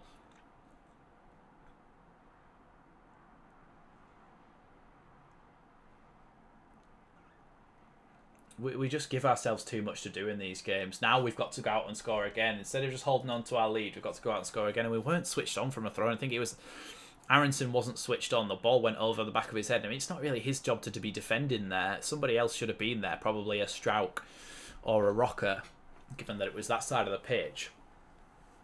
But, I mean, I did say that at half-time. Either we go out and score early on, and that'll really help us out to win this game, or they go out and score to make it 2-2. But we all know that it wasn't going to stay. It wasn't going to stay 2-1 this game. There's more goals in this. I think even now there's more goals in this game. At the moment, it just feels inevitable that it'll be Spurs. But we've been proved wrong before. Like when we beat Liverpool, we just thought once it went 1-1, we thought Liverpool would win. Or at least I did. Most people did. And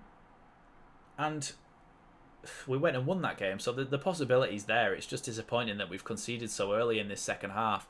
Greenwood, though, is on now, and his set-piece delivery is much better than most anyone else that we've had this season. He doesn't seem to have 2 players stood over the ball. He's going to whip it in now. Greenwood with the ball in the box. Decent delivery to the back post where Rasmus heads it. Oh, Aronson tries to head it in, but Lloris pushes it away with a bit of a strange save. I don't know if he needed to do that. Oh, and Richarlison's gone down again. But it's a free kick to Leeds, so Richarlison's going to be even more fuming now.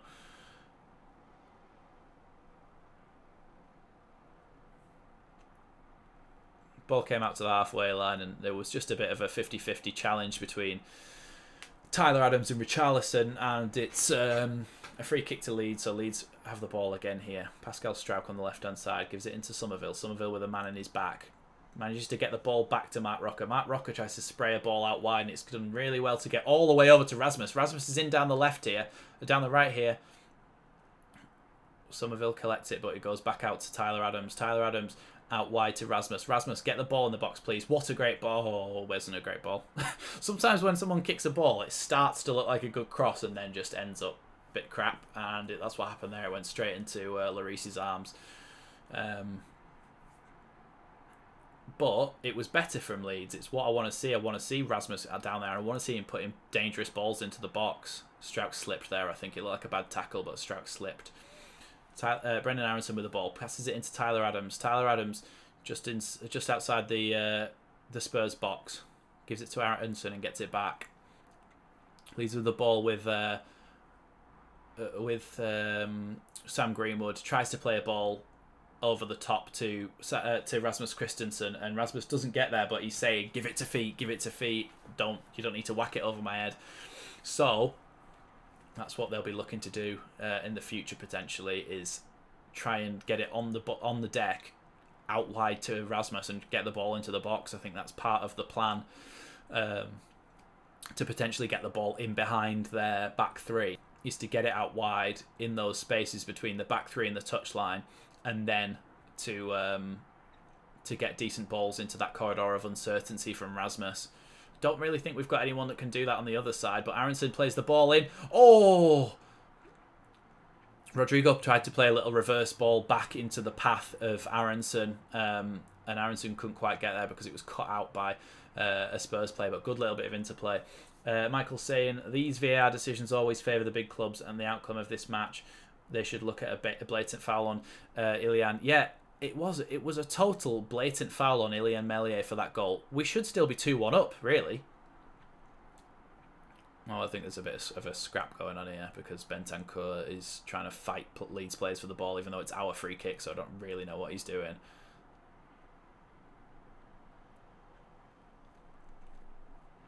Bentancur has just earned himself a yellow card, which means he is actually suspended now for the next Spurs game. Obviously, that's going to be after the World Cup, but he's got himself a suspension there. Davinson Sanchez and Matt Doherty are now coming on for Spurs. Lenglet's coming off, and Davinson Sanchez is coming on for him. And Doherty, I think he's probably going to come on for Emerson Royale.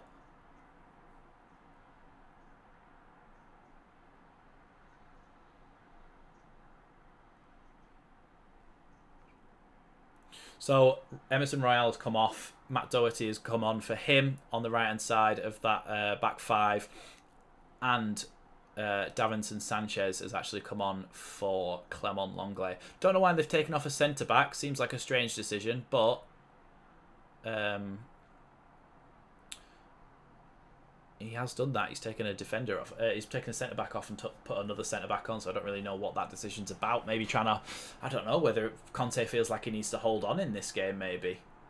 Even though Tottenham seemed that they were a bit on the front foot, but maybe it's a positive substitution in terms of what we were mentioning before earlier in the first half when Davies was marauding out and actually overlapping and joining the attack. Maybe Davinson Sanchez is on there to do that in a bit of a better way than what Lenglet would be able to do. I think maybe Eric Dyer will go central now and Ben Davies on one side, Davinson Sanchez on the other. Leeds have the ball on the edge of the Spurs box here. It's passed back out to Mark Rocker. Mark Rocker into Somerville and gets it back. Somerville with the ball on the edge of the box. Somerville's been brought down, and another free kick in a dangerous situation for Leeds. Tell you what, Somerville's got really, really quick feet.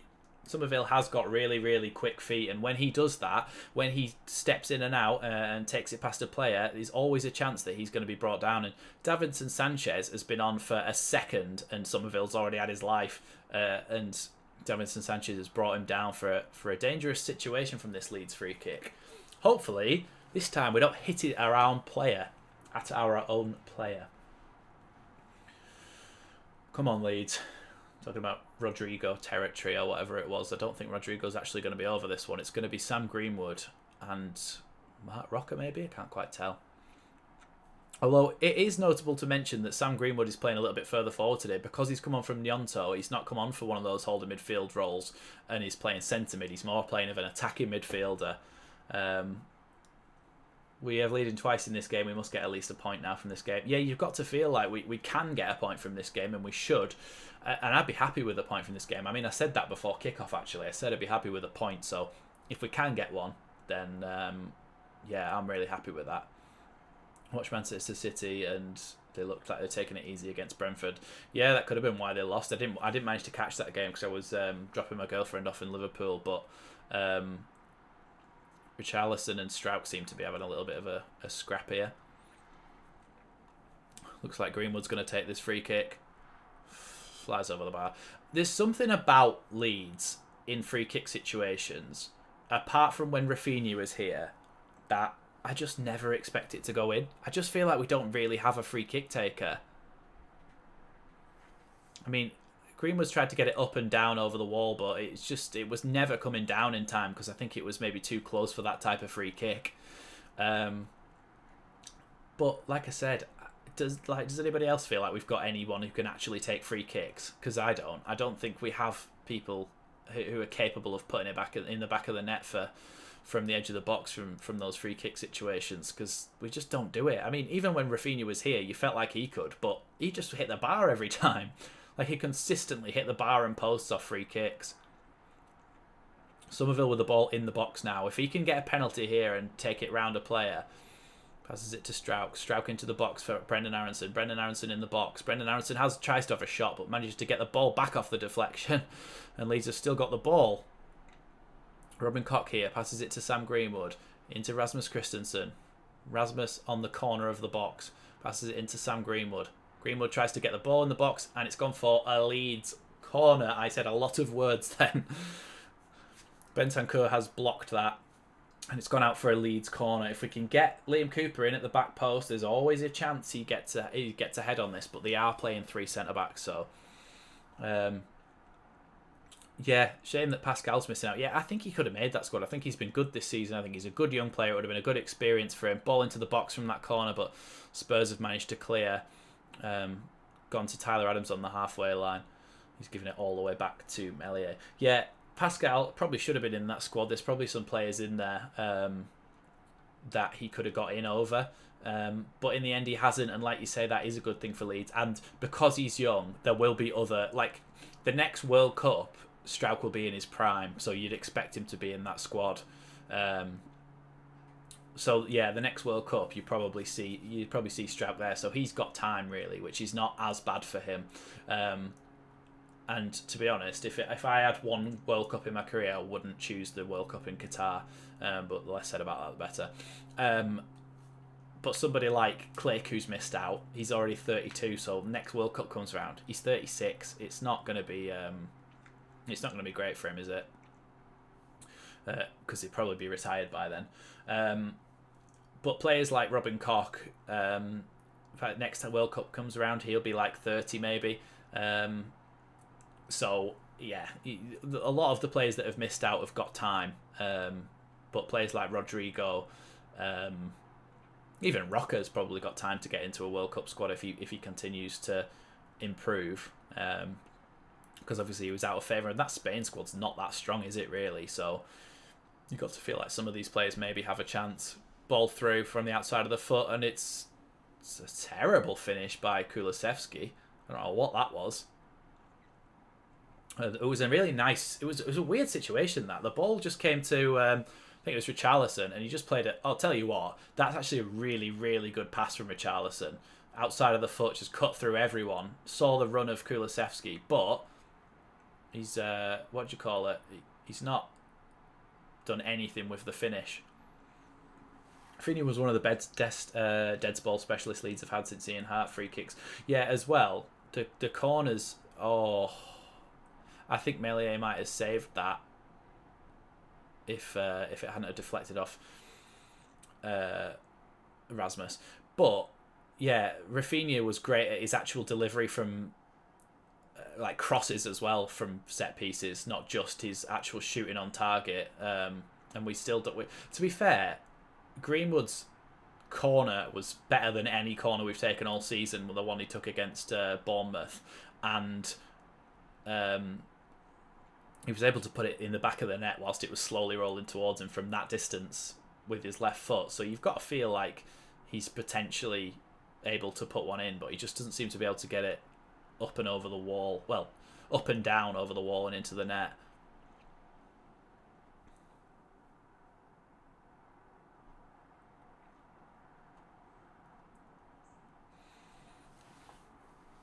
Lee's just playing with the ball here. Probably the most sustained possession that we've actually had. We're not really doing much with it, but the most actual keeping the ball and passing it around that we've had. But I think that's by design.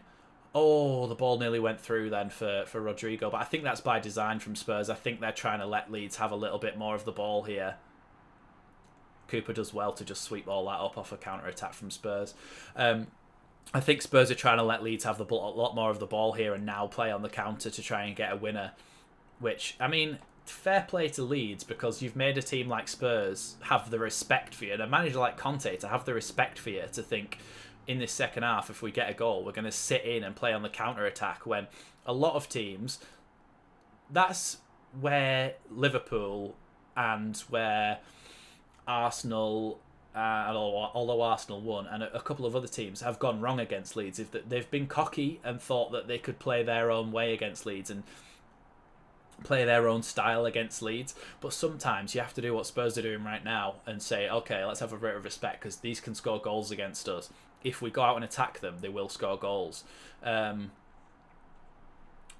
so they're saying, right, well, let's be hard to break down and try and get them on the counter-attack. And on the counter-attack is where we're weak, so this is why teams lower down the table like Fulham have managed to get points out of us, because they have a little bit more respect for us in terms of the way they play and the way they set up in games like this. So Spurs have done what really anybody should do against Leeds.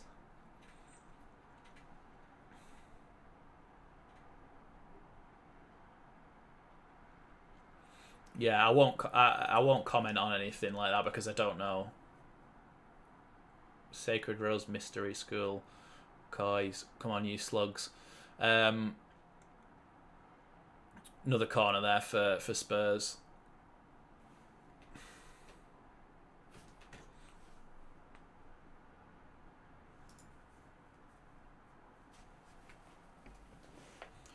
The ball was into the back post, and then I think Doherty tried to flick it back across, and it came off Strauch and went out for Hi Sacred Rose Mystery School, which is a long name, so I might just call you Sacred. Ball to the back post, and Mellier's only just managed to get a fingertip on that, where Harry Kane was prowling at the back post ready for that. Leeds need to be switched on here because Harry Kane could take this corner quickly.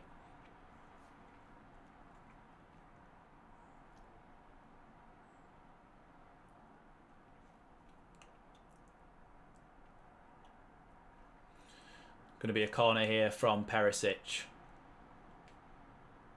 Perisic whips it into the box, and it's away by Rodrigo, who's doing that job at the front post that we want him to do.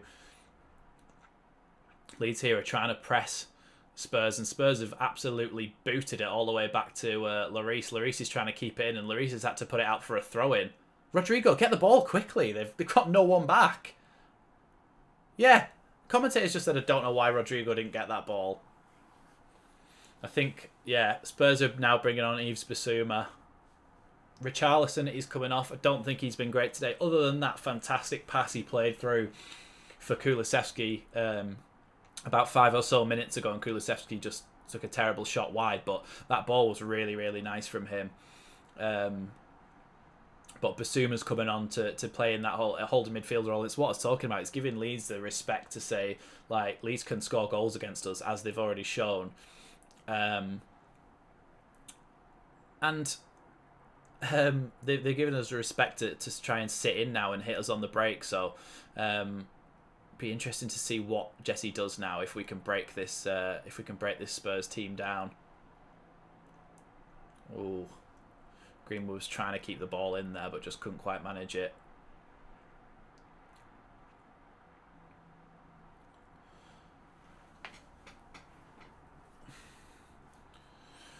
Ball with Davinson Sanchez now.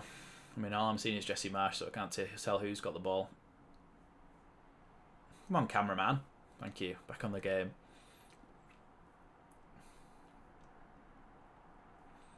Eric Dyer with the ball, passes it out to Davinson Sanchez.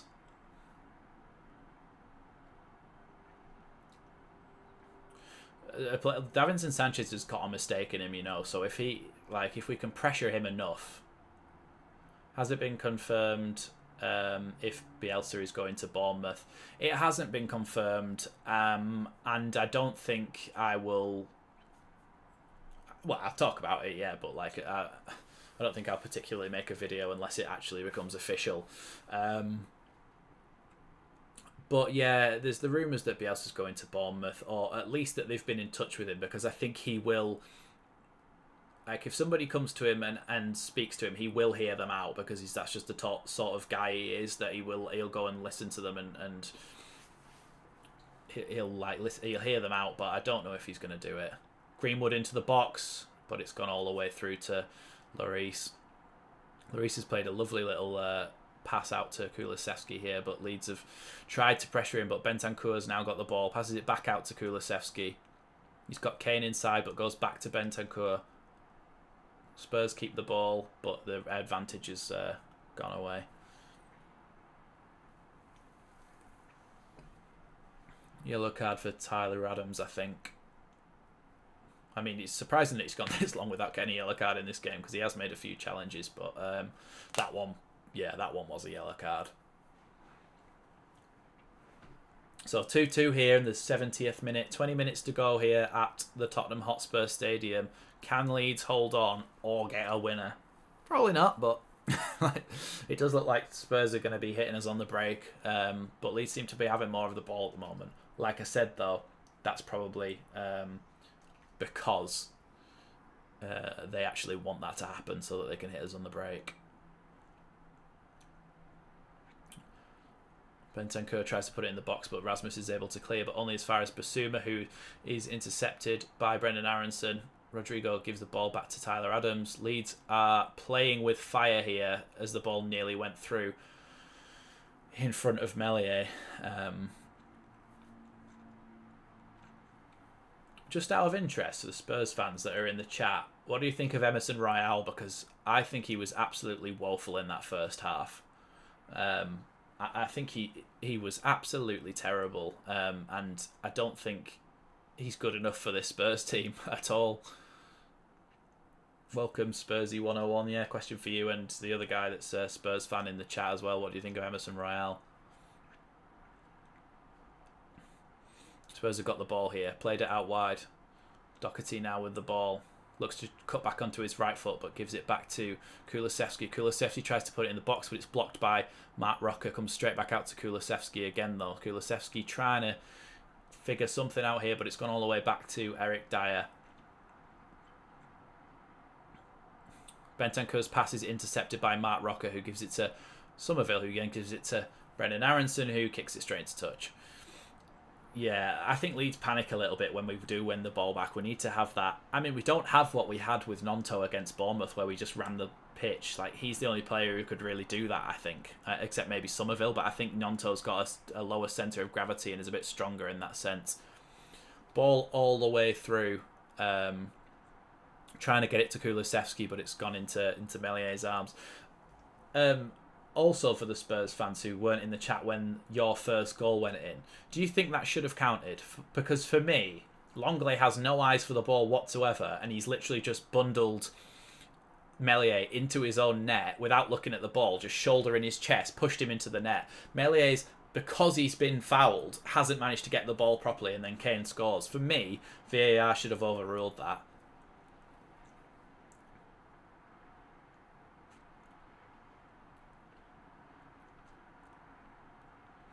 Leeds with the ball inside the Spurs half here, just playing it around, trying to figure something out. Ball with Pascal Struijk. Passes it into Somerville. Somerville, who's up against Matt Doherty. Tyler Adams tries to play it out wide. Now the ball with Rasmus Christensen on the right-hand side. Passes it into Tyler Adams again. Tyler Adams goes all the way back to Liam Cooper. Spurs are so deep and so sat back that it's almost like playing Wolves, or Somerville tries to have a shot but it's deflected. It's almost like playing Wolves, or when Villa came to Ellen Road, or any of those teams that just sit back and defend like that. It's not fun to watch.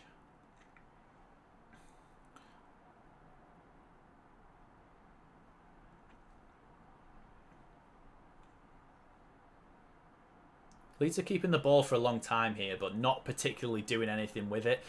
You just kind of need to put the ball in the box.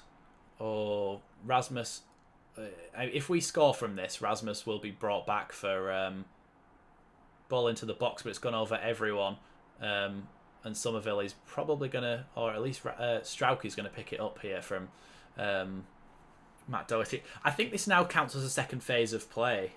But Rasmus did handball it in that little move, first of all, so. Good ball into the box there from Rasmus. Oh, Brendan!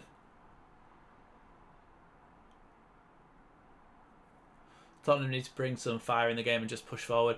Yeah, I do think that they are sitting back and hoping to hit us on the break, but neither team is particularly doing anything great at the moment. It's not great to watch at the moment.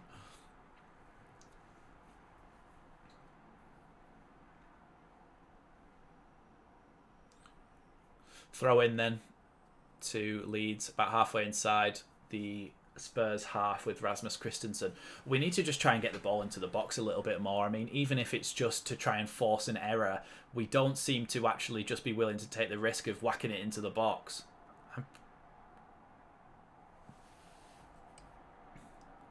Oh, Rocker's just been nutmegged by Bentancur. Leeds have got the ball back though. Rodrigo's in the box here. He has a shot! Rodrigo! 3-2! Oh my god, I don't know if it's going to be ruled out by VAR because there may have been a foul in the build-up. But as it stands, Rodrigo's doing his silly running dance. But Leeds have gone 3-2 up at the Tottenham Hotspur Stadium. I feel like it's going to be ruled out by VAR, but like at the moment, the Leeds fans are going mental. The only reason that I didn't celebrate mentally then for a 3-2 goal is that I feel like the ball had already gone though. I don't know. It's like Rodrigo never scores from that angle. Has managed to put it in the bottom corner from that angle. Unbelievable finish. I think Bentancur just jumps over him there. I don't know whether that is a foul.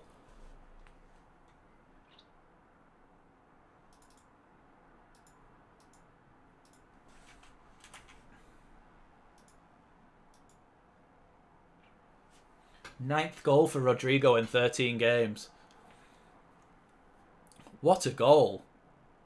This is a tough one because I thought that was going to be ruled out by VAR, so I didn't go as mental. But Rodrigo has put it in the bottom corner, and it's counted. 3-2 Leeds. Get in. Come on. If we can... We need to hold on to this now. We've got 13 minutes to hold on to it, but like you just feel like they can score at will. You really do feel like they can score at will. If they go forward, it just feels like they might score, but I don't know. Maybe that's just my anxieties as a Leeds fan, thinking that they will just score. But I mean, they haven't been that fantastic this game, have they, Spurs? To be honest, and we've managed to get at them. Kulusevski into the box now, but Leeds have managed to get it away, but only as far as back to Kulusevski, who's facing up against Pascal Struijk with his new haircut that I can't get over. Ball into the box, but Cooper is able to clear, and it's shot by Basuma, and it's gone in the Thames. He's absolutely whacked it over the bar.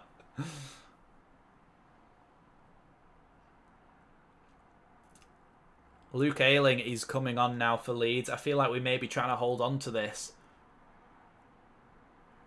Brendan is going... I think Mark Rocker may be coming off. Brendan's being told to push out onto the right. Leeds fans are going mental in the stands. I feel like Brendan's being told to push out onto the right.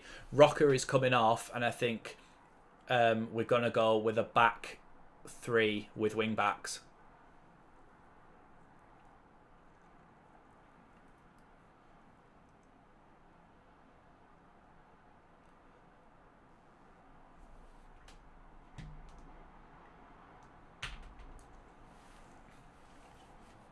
Come on, Leeds.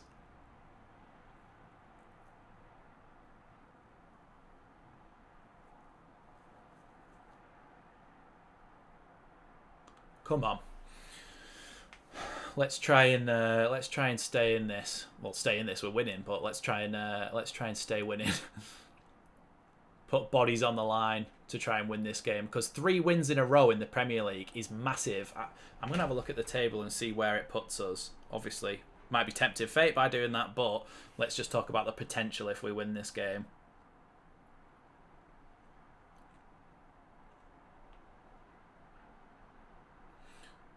If we win, we go... No, we're already 12th. Wait, where do we go if we win? I can't tell. I need to look at the Premier League table on Google.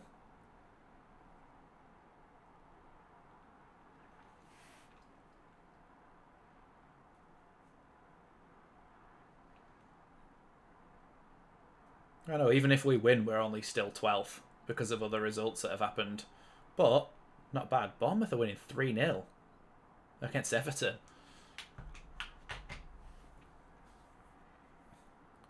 Matt Doherty now with the ball into the box. Headed away by Cooper, but headed down. Oh, 3-3. 3-all. I said it feels like they can just score when they want to. And Bentancur has scored. Ball's just dropped for him and he's just whacked it in the bottom under the keeper. One long ball out wide to Doherty. Doherty whips it in the box. We head it away by Cooper and it just got... Bentancur has got so much space. Oh, it's took a big deflection off Ayling as well.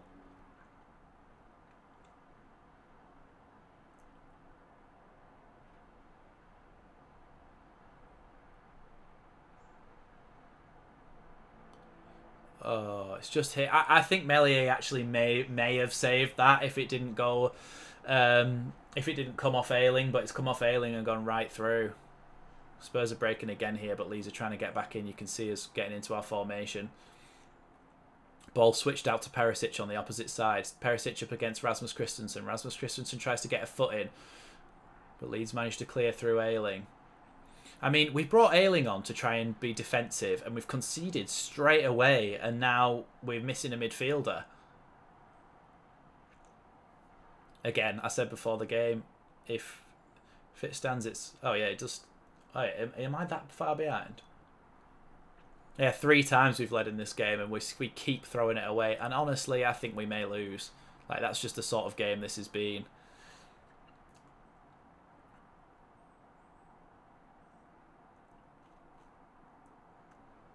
Rodrigo's trying to close down Eric Dyer here. Eric Dyer's gone all the way back to Lloris. Oh, I mean, you're not expected to beat Spurs, are you? But when you get to the 80th minute and you're 3-2 up, you just... I mean, it's Leeds, isn't it? So we will just concede, but bloody hell. Like, we concede 3 goals every game. Oh, lovely ball in from Kane to Kulusevski. 4-3.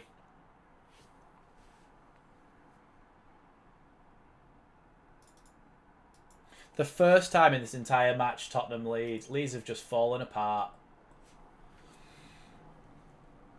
Leeds have just fallen apart.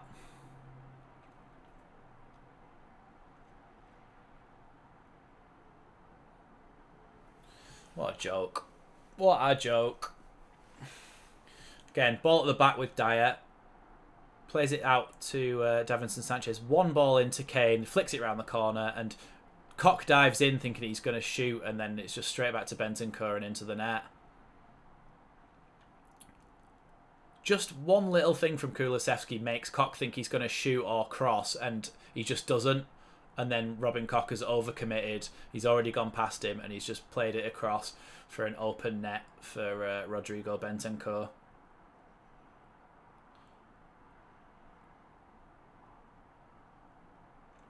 It's been done to us. What happened? What we did last week, we've now losing 4-3. So upsetting and disappointing, isn't it?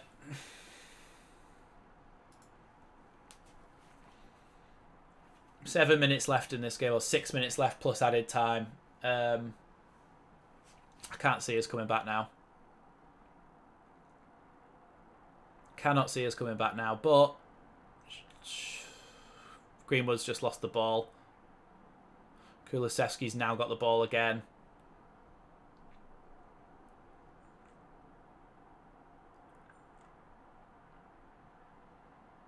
Cooper's played the ball out to Tyler Adams. Tyler's taken too much time on the ball, and Kulusevski's in the box. He's giving it to Harry Kane. Harry Kane about to shoot, but Somerville manages to get it clear.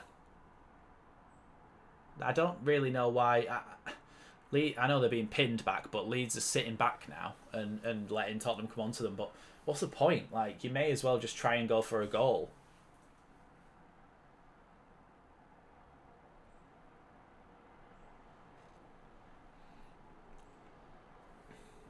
Yeah, I mean,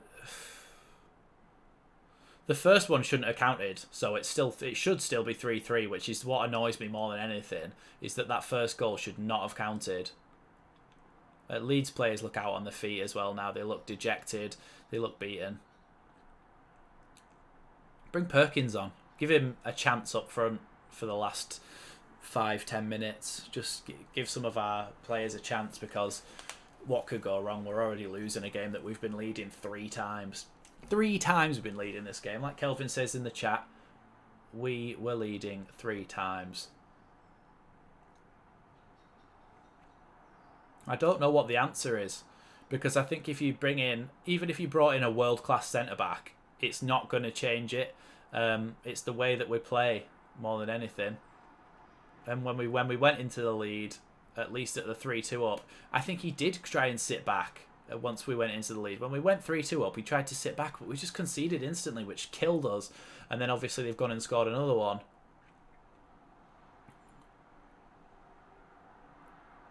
Presume Tyler Adams getting a red card here. Tyler Adams, red card. So he's not available for the... Oh, it just goes from bad to worse, doesn't it?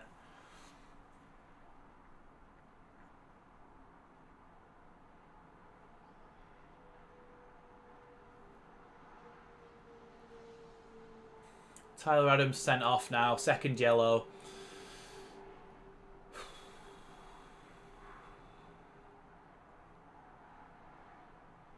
Now with 10 men as well. Yeah, Tyler Adams just swipes the feet of Basuma. I think he knew as soon as he did it, he was getting a second yellow and a red card. So I've never even seen this referee in my life, to be fair. I don't even know who he is. But Adams sent off then. Leads down to 10 men. Missing Adams for the City game. Just so disappointing, isn't it? Just so disappointing. From being in the lead 3 times. I can't believe that we've thrown this away. Being in the lead 3 times in this game, and we've thrown it away. It's 4-3 to Spurs, and it's probably going to stay that way unless they score another, because I can't see us scoring. If we score an equaliser, then I'll be buzzing, but we shouldn't have been in this situation to start with, because we were winning 3-2 in the 80th minute, and it's now 4-3. So I just can't see it. The Spurs are just playing the ball around at the back, and I mean, what are we meant to do? I'm so dejected, because we were winning 3 times. 3 times we were winning. Not good enough, is it, at the back? Defensively, it's just not good enough. We've had some unlucky situations. Oh, he's actually doing what I said. He's bringing on Mateo Joseph, and he's bringing on Joe Gelhardt and Mateo Joseph for Rasmus Christensen and Rodrigo.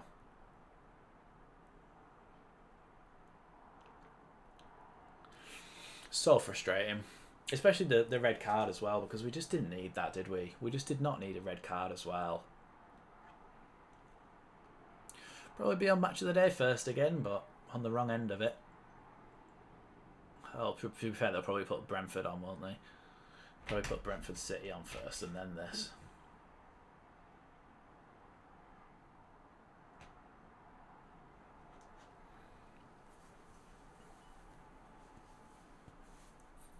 So disappointing. Spurs are making a couple of subs now. See loads of Spurs fans leaving. You're 4-3 up in an absolute thrilling game, and you're leaving before full time. Jesus.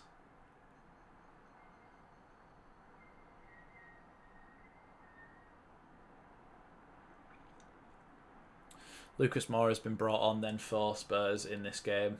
Thrown away at least a point from this game.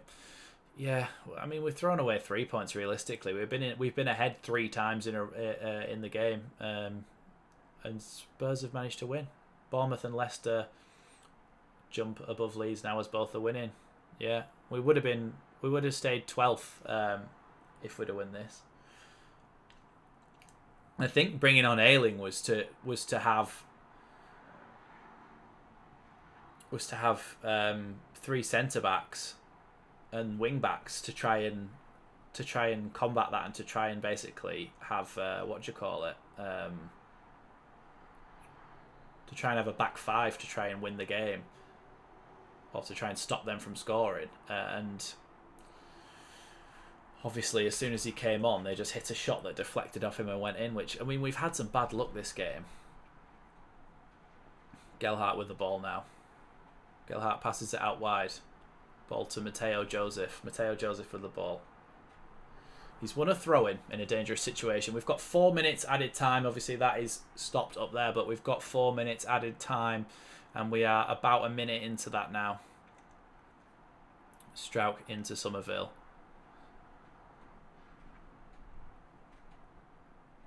Somerville tries to get it down the line, but Matt Doherty is able to absolutely whack it clear.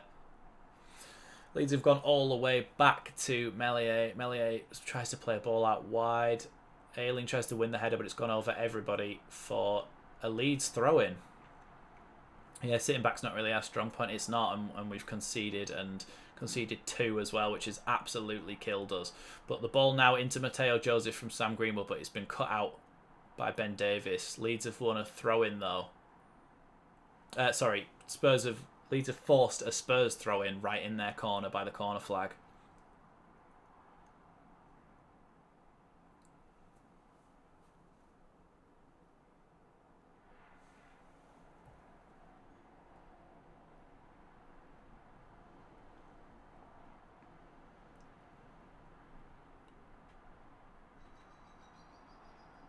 Cooper tries to play a long ball forward to absolutely no one. But Leeds might win the second ball. No, because Bentancur has come and absolutely whacked it as far as he could. Pascal Strauch's going to get there. He's giving it back to Meslier. Meslier sent it long. 2 minutes left here. Mateo Joseph tries to get the ball, but again, it's just whacked as high and long as possible by Spurs.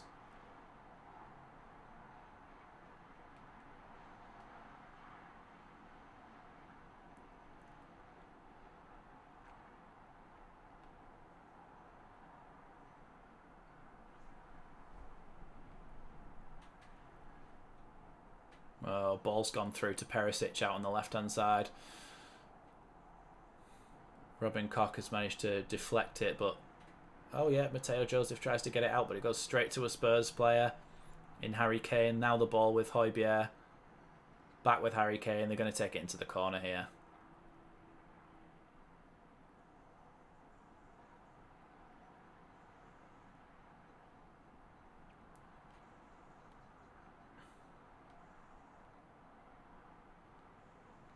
Harry Kane knows exactly what he's doing there. He's just jumped into Greenwood as Greenwood tried to make the tackle. Unfortunately, there's no fairy tale ending this week. Last week we had it at Bournemouth. The week before we had it at Liverpool away. But I don't think there's going to be a fairy tale ending now. There's 30 seconds left of the game. Oh, I'm so annoyed. Their first goal shouldn't have counted. And then we got unlucky with some of the bloody deflections with the other ones. They are just going to play a... They're just going to play a little pass into the corner here. Go on, injure Harry Kane for the World Cup. Man City at home, Newcastle away, West Ham could be back in the relegation zone. That's the game over. Referee's blown it about 5 seconds early, which I don't understand why you wouldn't just wait. But... after being ahead 3 times in this game, Leeds have lost 4-3 at the Tottenham Hotspur Stadium. Their first goal was a joke, so we should have got a point out of this game.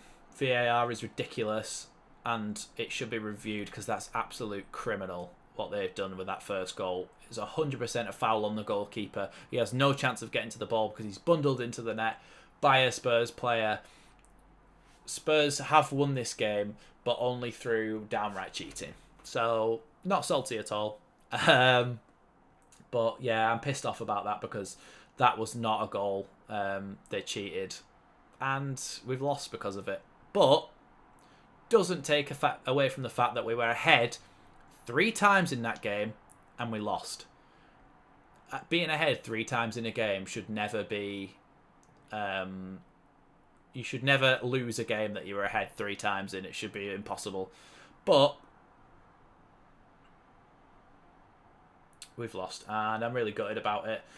Thank you, everybody who did join me. Obviously, that is our last game now, until after the World Cup. I will be probably on Joe's The Final Word show on Monday night, so look out for that on the Just Joe Football Show channel, where we'll be talking about this game and the World Cup probably as well. I will be doing some World Cup updates, like Kelvin says in the chat. So look out for them on the channel. But for this half season, that is it for Leeds. I will be back, though, with plenty more content regarding our players at the World Cup. So thank you for watching this one. It has ended 4-3 to Tottenham Hotspur at the Tottenham Hotspur Stadium after Leeds went ahead 3 times. But that is the end of this one. Thank you for watching the live stream. Thank you for joining me, all the regulars who are usually in here. Thank you, and I'll see you next time on Leeds Lately.